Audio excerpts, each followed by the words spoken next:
APIs, and users. You can call, text, RVM, and email all in one user interface. And you can set up custom automations for any type and multiple businesses. 65% of companies start using a CRM system within the first 5 years of business. Once implemented, the HiveMind will save you on marketing, give you more time, and make more money. One of our users had his first $100,000 month using our system in June. We want to see you automate and accelerate your business. Text us at 210-972-1842 for future meetings, and of course to get our $1 course on how to make more than 6 figures on one land deal. You can schedule your free demo today at hivemindcrm.io. Hey, welcome to today's episode. I have a special guest, Mr. Bryan Kramer, who has H2H Business, which we're going to talk about that in a second, but I hope you will stay tuned and enjoy this episode. All right, Bryan Kramer, where are you from in the country? Where are we having this conversation from? Hey there, I'm in San Jose, California. San Jose, awesome. I like California. I just moved to Southern California. I live in between San Diego and LA. I moved here about 3 years ago, so I like California. Great spot. Where exactly? What city? I live by Temecula. Oh yeah, I live by Temecula. I love it out here just because like I grew up in Chicago and it's like really mundane and boring. And then like every time we come to California, it's like mountains and scenery. And then if you go to like Big Bear, there's snow-capped mountains, and like you see a lot of action out here versus mundane flat plains. oh yeah, that makes a huge difference in how you show up, how you feel, your everyday life. I get it, man. Yeah, it helps a lot with everything you got going on. So let's talk about H2H Business. What does that mean? What does that mean? I like this, and for everybody here, I'm a big fan of this. But what's H2H mean? Yeah, H2H is human to human. It's the title of my first book. There's no B2B or B2C. It's H2H, human to human, and it's about simplicity, bringing back the simplicity, empathy, and imperfections to everything that we do in business and in life. And there's a lot has changed in 2014 since I first wrote it about, even now, I mean, it's crazy. At first it was social media, then now it's artificial intelligence, machine learning, even human to Zoom to human meetings in the pandemic. So how do we bring things closer and not farther away from actually having interactions with other human beings? The reason why I like this so much is because I kind of resonate with you along this point, is that people value like the money to money and business to business relationship, but like if you leverage the human capital takes you way further than just a money situation. And a lot of people totally overlook that part of it. And our whole thing in our business model is leveraging the human capital, because human capital is infinite. It definitely is, man. And it's something that, I find that a lot of people are trying to automate more and more. And the farther we automate, the farther we get away from that. Exactly what you just said. So makes a complete difference when you have an actual conversation with somebody and you get to know them, their, the different sides of what makes them tick and how they, just even listening and making somebody feel seen is something that a robot will never be able to do at the level of which, you can get from another human being. So a lot of people, there's a lot of like introverted people that they struggle to have human interaction. And I feel like it's a superpower that most entrepreneurs, they have and leverage as a whole, just because they're introverts at nature, but they have to step out of their comfort zone. So they become really, really good at building relationships.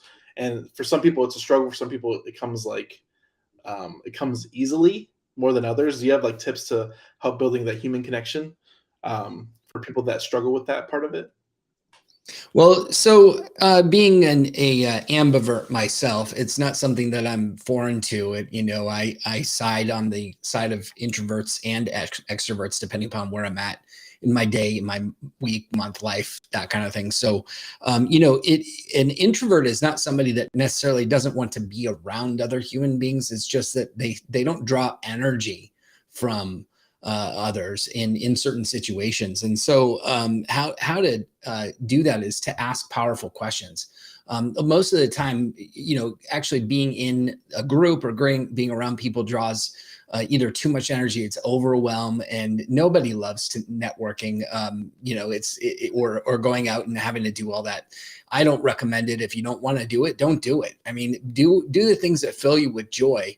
And where I was heading with that is really creating a deeper conversation. Most introverts actually want deeper conversations. They don't like surface level conversations. That little small talk that we have and cut, talking about little things that the weather and what we're doing this weekend and what fun did you have over the weekend. That kind of stuff is really actually challenging for introverts. When you start to get a little bit deeper and you say something with a powerful question of what's one, 2 or 3 things that's exciting to you right now, and you start to really dive into those things and start to really understand them, the introvert goes away and the ambivert comes out, to where you actually feel lighter 30 seconds later. You're like, wow, okay, I met somebody who I can just be with, and it's not that hard. It's not drawing my energy to have to sit here and find something to talk about and find something that is going to make us want to go, I don't want to have any more of this time in what I do day to day. So really get deeper. I know it's opposite of what you might think an introvert wants, but I do think that introverts actually love deep conversations. And when they start to get that, they go, okay, I found my people. I can be okay here. I really want to touch on this too. Can you give a brief description of what an ambivert is? Because I've only heard that a few times, and I know my listeners might have never even heard that word before. So I want to kind of break that down a little bit. Yeah, an ambivert is somebody that that is a little bit of both.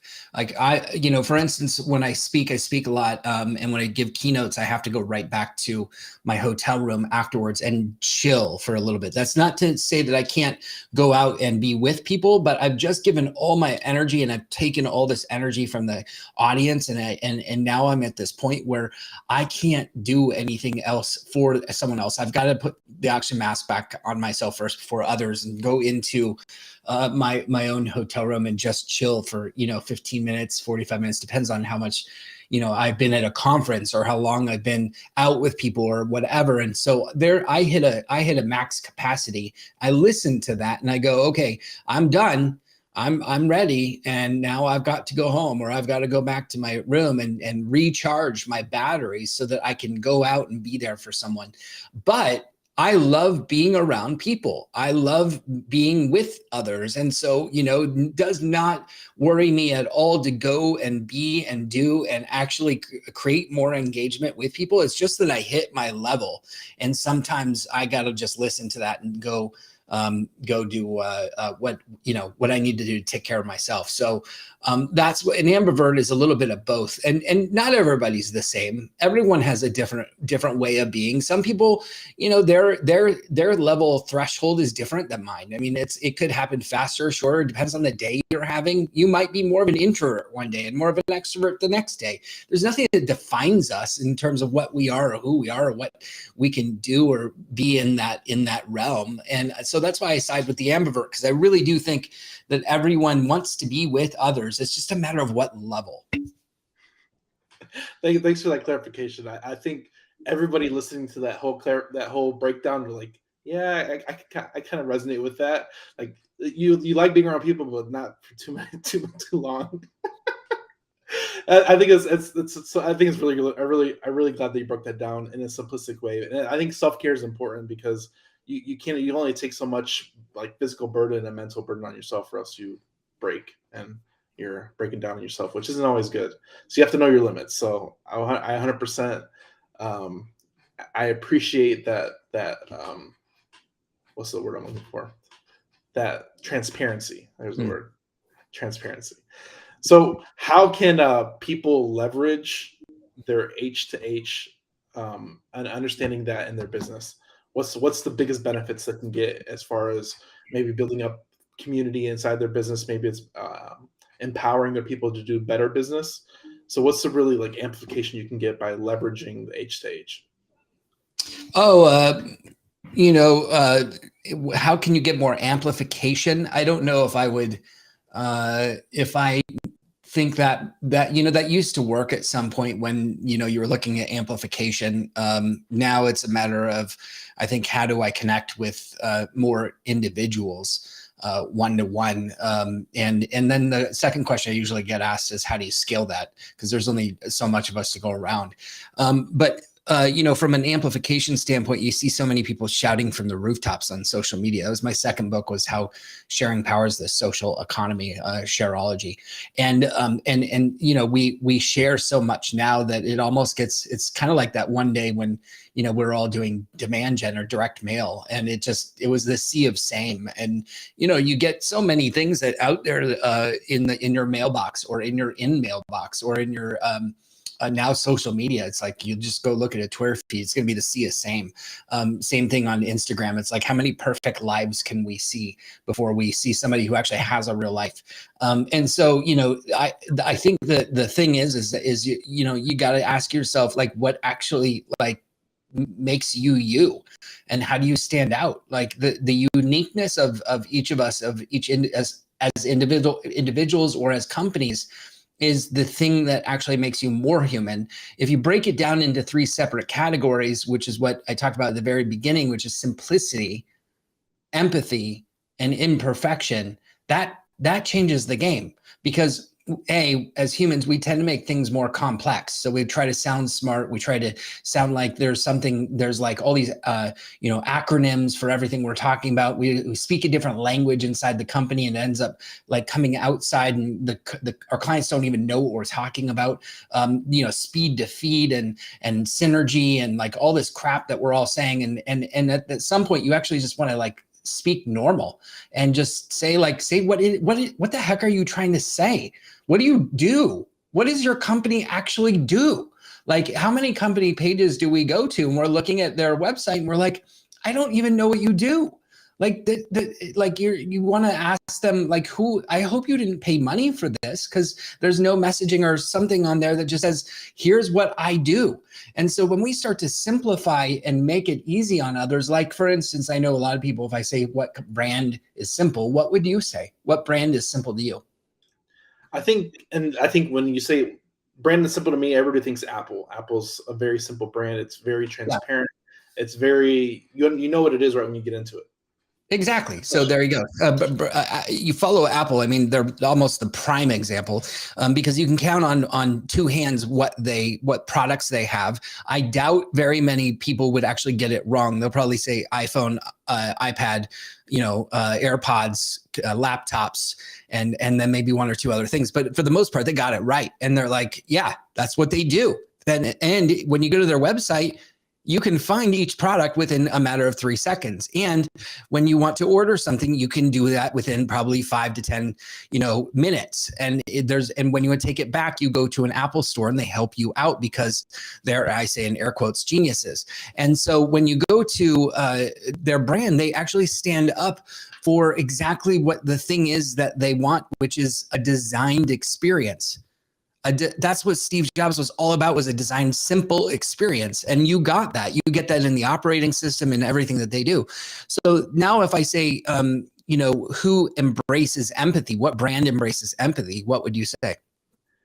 Oh, brand embraces empathy. I would say, for some reason, I think of like insurance companies. So you're looking at like the State Farm or like you're in good hands, because they translate the slogan. Totally. Yeah, that's a great one. Actually, I don't know if I've had that one before. And so, if he said State Farm is there, that's their whole, right? Like, we are there. Like, that how simple can you be? Like, when you need us, we're going to be there. And so, that's a great example of like, now, do you back that up as a brand? Is the brand actually like doing that thing? Like Apple actually is a simple thing. That's the next thing. Like, you got to do what you say you do in the empath or an empathetic way, and actually care about your customer. Like, you can say it all day long, but do you actually do it? That's another thing. Like, for instance, if you go to Amazon and you return any product, love or hate Amazon, they will take it back. They're like Nordstrom with the old tire 10 years ago or 20 years ago when some person, it's old folklore, took a tire back and they return everything and they took it back. And so, Amazon is empathetic towards their customer when you think about it, because you can't take everything back to without question everywhere, but you can to Amazon, and they care that to that level. They've made it easy and empathy. They have empathy for their customer. Now, if I say who embraces imperfection, the third and final one, who do you think embraces? Not because every company's imperfect, even though they think they are perfect, but who embraces imperfection? Who embraces imperfection? Man, that one's a hard one. I think of a Carnival Cruise Line. Tell me more. Tell me why. The reason why I think of that is because there's even any type of traveling, something wrong is always going to happen, and it's just figuring out. And man, that one's the hardest one I think you've asked me. Imperfection. Yeah. Well, what's your go-to on that one that you hear a lot? Well, I don't have a go-to. But there are a lot of different ones. Everyone is imperfect, like I said. So you can look at each company and think, well, how did they respond to scenarios? How did they respond to things? Was it in honesty, which right now we are at a lack of honesty. The trust factor of brands right now is at the all-time low. So that's why you're having a hard time coming up with that. That only happened in the last year, in the last 6 months, where trust and our ways of how we think about brands has changed completely. Are they telling the truth? Dove is a good brand. Dove celebrates the imperfection of skin, and even in their commercials, you look at how they step up and celebrate diversity. Man, you can't come across a more imperfect, empathetic, and even simplistic brand when you look at all three. And that's rare. That's rare to find a brand that actually has all three. Apple doesn't have all three. Amazon does not have all three. But when you look at Dove, they have got all three. Or you look at some other brands that step up for those things in those ways. Those are the brands that you look at and you go, I'm going to be a customer for life. I don't care. I have brand love. I am a super mega fan of this brand. And when you have that and you find that, it usually includes all three of those things. I'm really glad you mentioned Dove, because I wouldn't when you said it, it makes sense, because it really does. That embraces imperfection perfectly. And I think that's, and when you think of apparel lines and beauty, that whole niche of business, that 100%. Man, that's so good. So are those the three? Because I think there's more. And I've never had this conversation about business, but I think finding one of those is powerful in its own way. But if you find a way to harness more than one, it can really accelerate and translate your business across in different forms, and not just business to business. And you're actually connecting with that brand to customer relationship. Yeah, those are the three that makes a brand the most human that it can be, so that you can then be able to scale your company and still remain with your culture intact, which is important, and have a culture that people really want to be a part of, that they want to celebrate. There is a fourth one that I'm writing about, and it's in my third book right now, and I'll give you a sneak peek on it, which is vulnerability. Vulnerability is the key to trust. And so when you throw in simplicity, empathy, imperfection, and now vulnerability, you now have a trusted brand.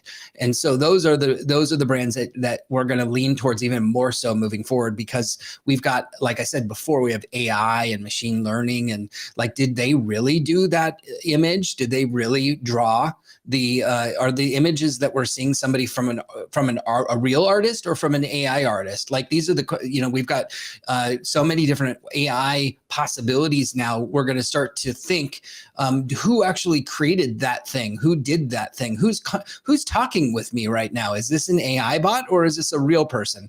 Who actually created, the sequence in this email that I'm getting? Is this really a bot or not? Because they're picking some things out no one knows, and it's creeping me out. So there's some things that we need to actually be aware of.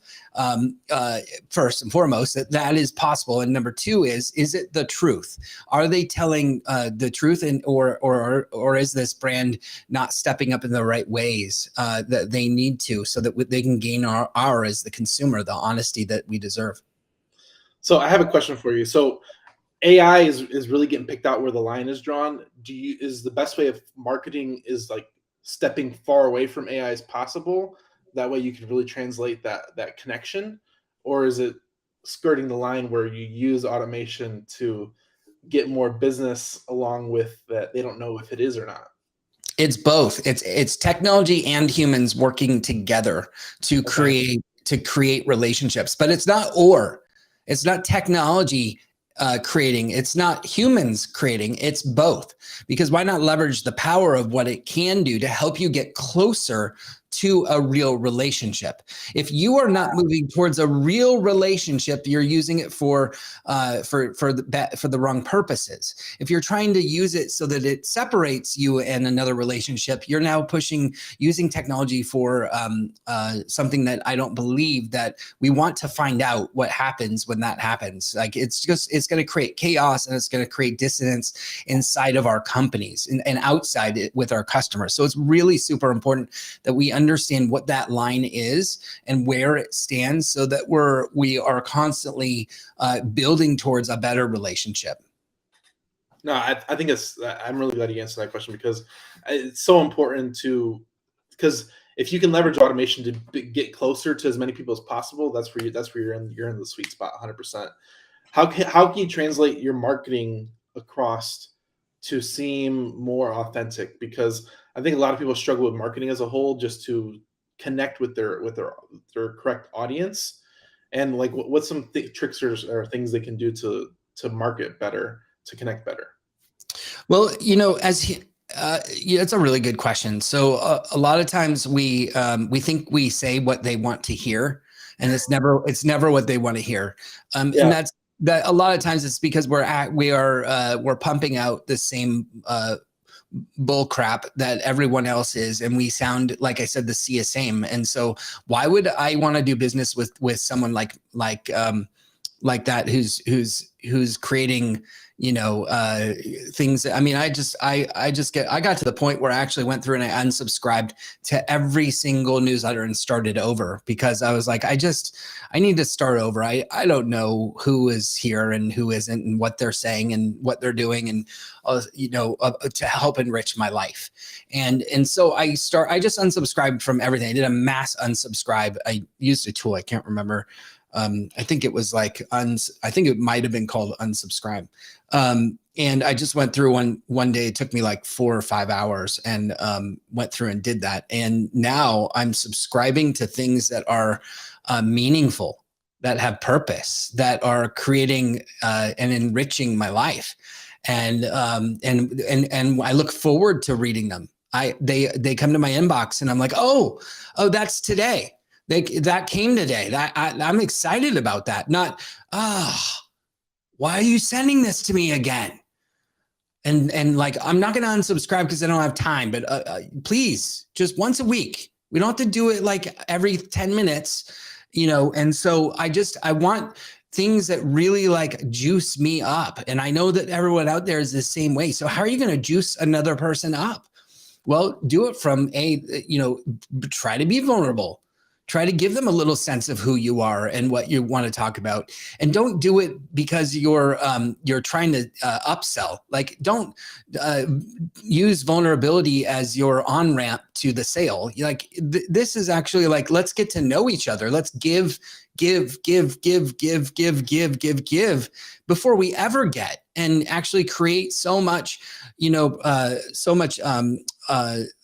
education and value that someone's saying, oh my God, I feel like I know this person. I feel like I resonate, and there's such resonance in this person that they are being real with me and truthful, and that they aren't hitting me over the head with what they want to sell right out of the gate. And so that really, to me, that's at least in the B2B world, that's how that works. In the B2C world, it's a little bit shorter time frame. We want to snuggle up to the value proposition a little faster. So it's still the same, but it's just a little bit faster.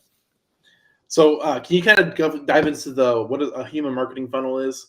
Because people might hear that and like, I think in my mind, I think of something, but what is a human marketing funnel in your position? Oh, yeah, it's a great question. I wrote about that on my website. The human marketing funnel is when you're keeping everything organized in a way that you can help to maintain more connection in someone else's life. And this is using like a CRM or, a piece of technology that's going to help you to connect deeper. When somebody, I think I said this at one point, when you feel seen, there's nothing greater on earth. I mean, it maybe there's a couple things we won't mention because this is probably PG rated, but there's a couple things that really don't match up to that. And so, I would say that when you start to really hear and see and understand someone else, and then you show up and you show them that you are listening. You show them in a way that they go, oh my God, how did you remember that? How did you remember that conversation? You remember meeting me a year ago, or you remember like that product that I bought from you, and you actually care that I bought your product. And not only do you care, but you're like asking my opinion, and you're creating a conversation with me. God willing, people create actual conversations and follow up and say, I want to hear more from you and hear about you, not about me, and let me sell you. Like being seen, if you just use that in your CRM tool or in whatever marketing tools that you're using, so that you can collect more information and be there for them and show them that you care. That is the human marketing funnel. The other way around it is just the funnel, and that's me sending out 2 or more emails and text messages and everything else to say, look at me, look at me, look at me, look at me.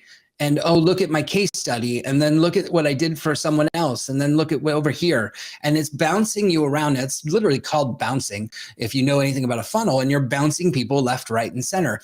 By the way, I did this, and I'm really sorry to everyone who's listening to this. I did this at one point in my life because I thought that was the only way you could market. After a certain while, after I had my agency, I was like, I'm going to try this internet marketing stuff. And man, did I feel like not good about myself. And so, there's a difference in bouncing people around to look at you and actually getting to know people and using marketing so that you can collect information for good, not for bad.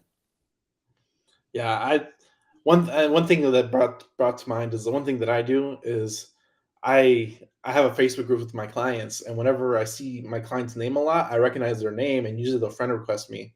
So if I recognize their name, and it's just something that if I recognize their name and I know they're a client, or maybe even a past client, if I see it's their birthday, I'll be like, boom, it's happy birthday, man. And like, it's one thing I go through. I make a personal thing of myself that I usually go check whose birthday it is, see if any of my clients, and I'll call them out and say happy birthday to them. And I don't have any automation to that. It's just me effectively trying to connect with my people.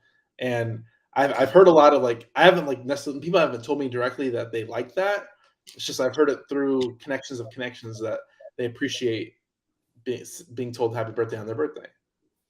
Yeah, in a real way, right? Like you really actually reached out and did that, and that made a huge difference. And I think being top of mind is there's something to be said about that, and showing up when you're not there to ask for something. How many people in your life show up when they start showing up again, and you're like, oh, that's weird, I haven't seen you in a while. And then all of a sudden they go, hey, can you do this for me? And you're like, Oh man, I so thought that you were excited to get to be like near me again, but now all of a sudden I get it. You're like, let's not do that anymore. Let's actually just show up for showing up's sake and actually create a connection, create relationships that mean something. And then when it's time, when you go, oh, hey, by the way, I have this thing coming up, and it makes sense, like to reach out or to say something like, hey, I'd love to have you as part of this. Here's what I'd love, and would you want to be a part of that? That makes sense, but not for sales sake. Connection for sales sake is horrible. It's a dirty thing. Stop doing it. Please. And I 100% agree. Like I try, like it's such like a hard line to cross, because like at some point you're trying to get business, but the other time you're like, I don't want to do it this way. I don't want to go Right. about it this way. So Yeah. do you have any other tips around doing it different ways? Because a lot of people like for me, I was doing real estate. I had a sales client where a family member passed away, so I heard about the family member passing away, so I sent them flowers. So I was like, is there like key things like that? Is just active listening to situations like that? It is active listening, and there's also just actually listening, like actually sitting in a conversation, just listening. And I can tell you're a great listener, and if we weren't doing an interview this direction, I'd actually enjoy having a conversation with you, because I think there's three different levels of listening. And most people sit in level one, which is why they have a challenge, and it creates a really hard time for people to connect. Level one is when you're not listening. You're actually thinking about what you're gonna something else, and you're like so off in the distance. You're there. You could regurgitate what I said. I'm not saying that you're not like actually present or here, but people who are listening right now to this are probably going, oh my God, I just got caught.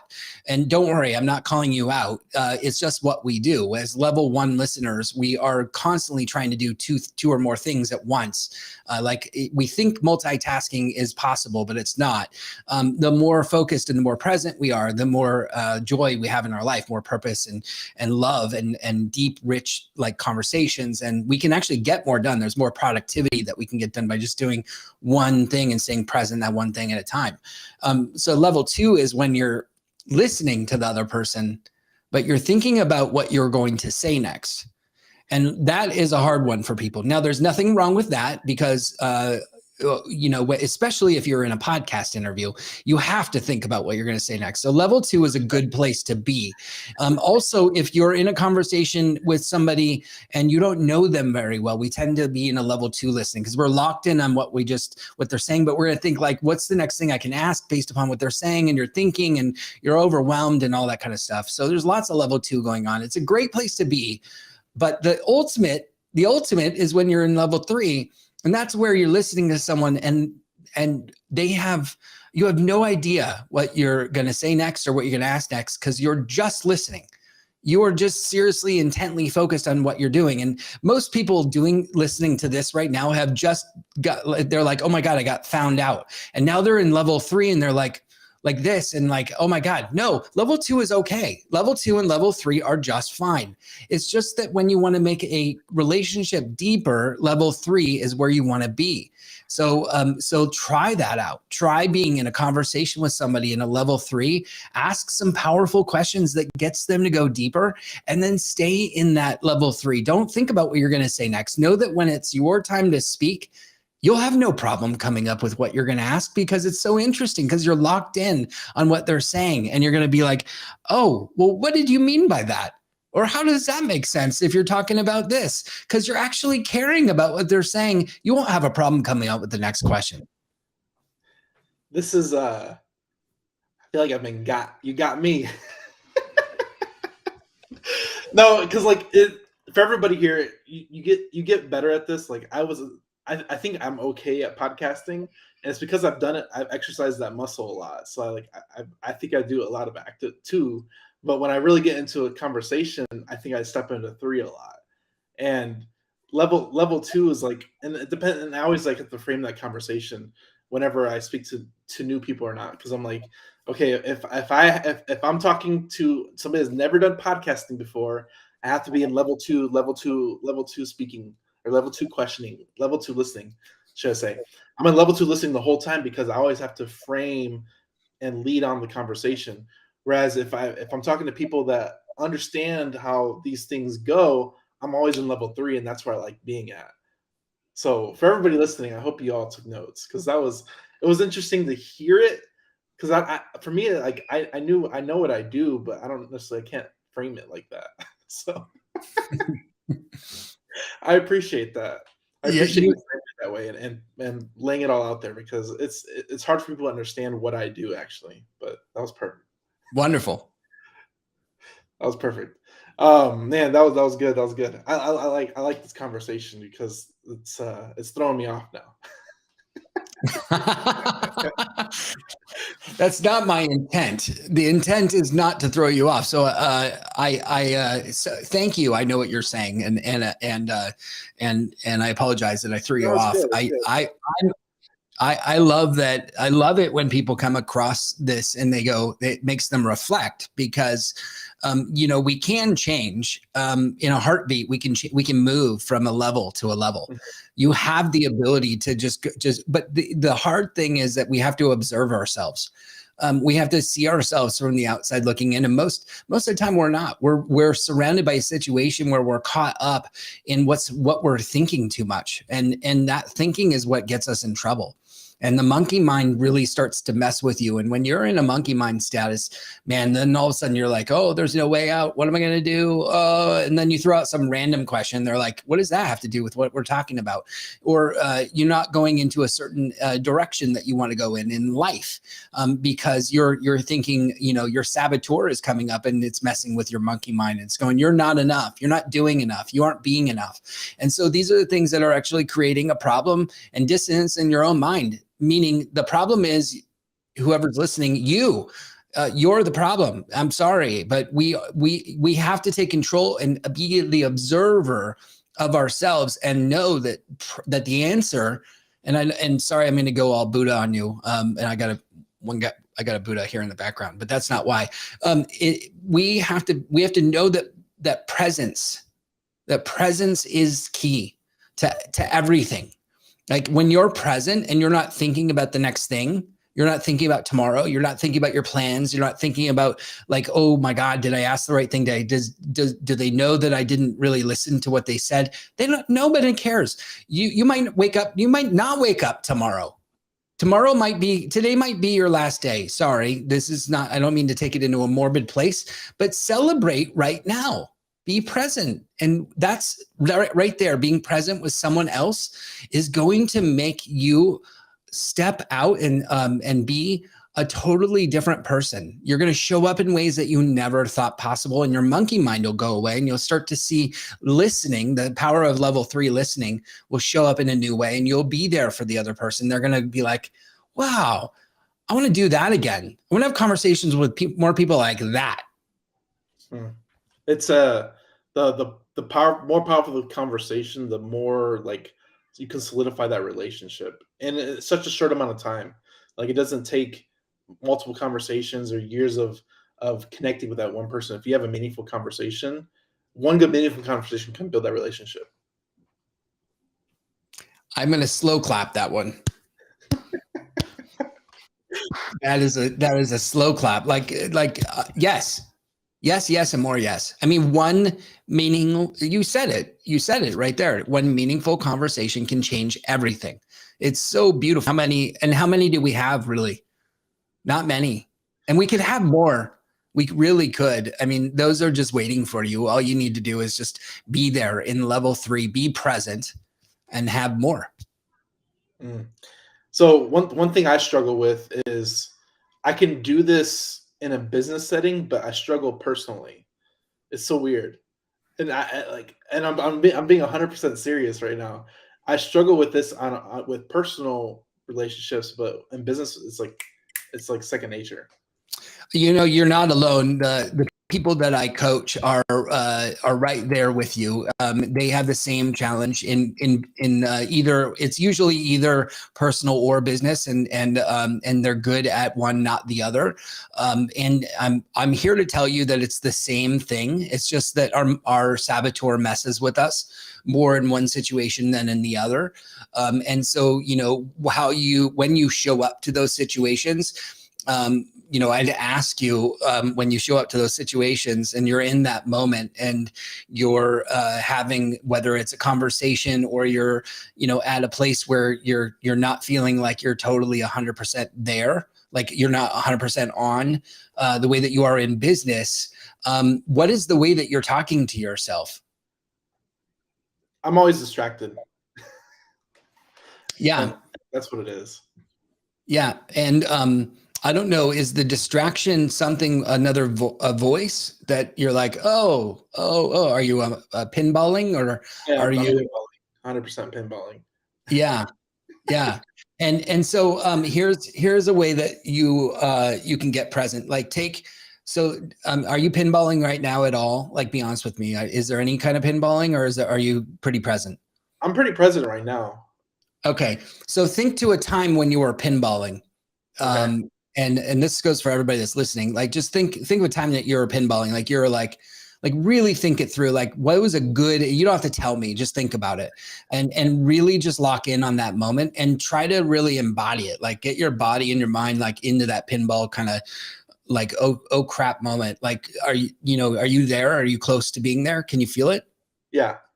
Okay. So now imagine the things that you're saying or the way that you're being and how you are. Like, can you feel that in your body? Yeah.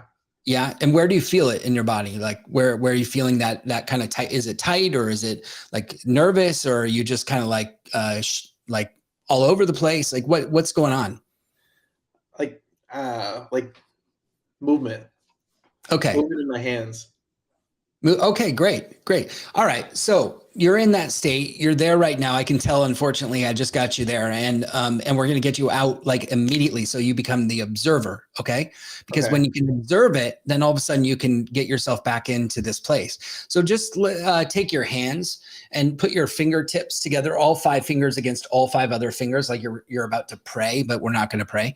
And then I'm going to have you actually just move your fingers so slowly that I can't see it, and you just feel the ridges of your fingerprints against each other, so that it goes one line at a time, and you feel the lines slide. One hand is going up, the other one's coming down, and you just feel line after line after line. And you're like, okay, you feel that? The lines? You got to do it kind of hard in order to feel this. And you're going so slow, I can't even tell you're doing it. So that's how meditative this can be. Now, while we were doing that, what were you doing? Focusing. Yeah. Welcome back. See how fast you can do that? That's good. So now all of a sudden you just became present. Now, how do you feel? If I had more time, I would walk you through more. But how do you feel just in that little short time? I feel clear. I feel clear for sure. Yeah, it's because we took your focus off of everything else. We quieted your voice and gave it something physical to focus on. And now all of a sudden you just were so intently focused on just yourself. And we're very tactile.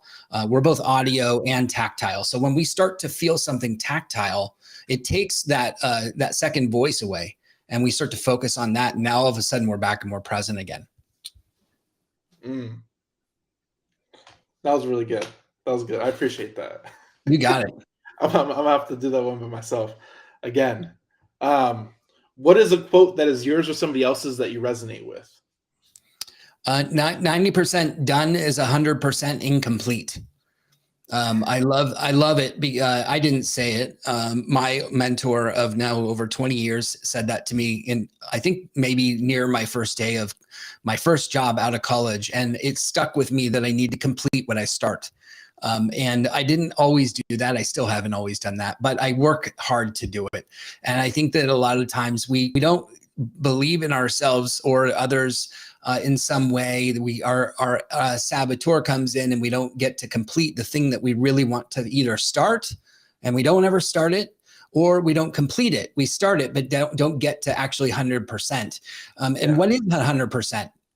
That's the, so we have to define all those things and really focus in on them.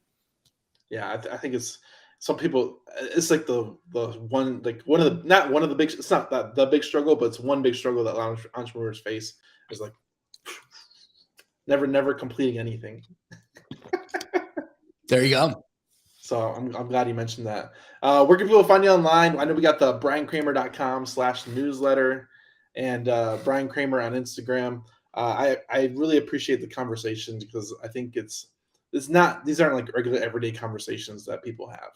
They're just not. So you got it. Well, then I'm happy that we had an uncommon conversation. I hope we have more uncommon conversations because we could use more of them in the world.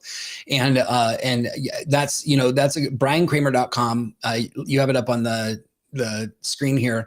If you go to the newsletter and sign up, I do reply back to everyone that replies to my newsletters. I try to create engagement. That's my number one KPI. And if you look at anything on social, Bryan Kramer, Bryan with a Y, Kramer with a K. And that's the best way to get a hold of me. Yeah. You can even email me, Bryan@bryankramer.com. Bryan@bryankramer.com. And can you say what your two books again were again? Yeah, my first book's there's no B2B or B2C. It's H2H, human to human. And my second book is Shareology, How Sharing Powers the Human Economy. And I'm working on my third book, which is the sequel to H2H. That's going to be focused on trust. There you go. Go check them out. I appreciate your time. Thanks for the human connection we made today. And I hope everybody out there will share that human connection with somebody else today. The show is sponsored by The List Guys. Do you need more leads in your local or virtual market? 1 in 10 small businesses don't invest in any kind of marketing. The List Guys have over 35 plus list types to choose from, and you can mix and match any list or criteria. We also use the skip trace list and provide up to 7 numbers and email addresses. Every list you purchase will be scrubbed against previous purchases. The List Guys are here to save you time. Contact the List Guys today at www.1listguys.com. That's www.1listguys.com. Appreciate everybody coming on. We'll see you on the next episode. Thanks for coming, Bryan. Hey, thank you. I really appreciate all the great questions.